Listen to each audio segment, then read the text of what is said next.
Абай атамыз айтады, абайлап сөйле сөзіңді, адамның көңілі гүл деген, өзіңе жеңіл болған мен, өзгеге ауыр зіл деген.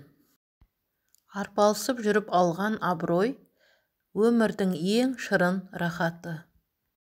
Ең бишара адам, дұшпаны жоқ адам, ең бақытсыз адам, жан досы жоқ адам.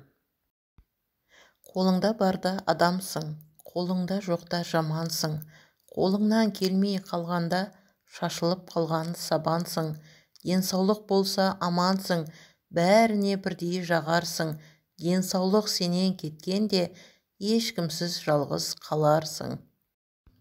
Бала тәрбиесі басты байлығың, кешіксең көретінің қайғы мұң.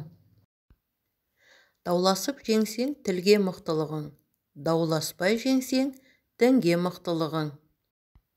Еңбекқор ұйқыдан ширап тұрады, еріншек ұйқыдан қирап тұрады. Өнер білім берем десең басынан, бер оқуға балаларды жасынан, қатты тәртіп көрсе бала күнінде, өнермен қуантады түбінде. Басқаларға көмектескенде абай болу керек. Пайдалы болуы мен пайдаланылған болудың арасы сезілмей қалады. Қай істің болсын өнуіне 3 шарт бар. Ең әуелі ниет керек, одан соң күш керек, одан соң тәртіп керек.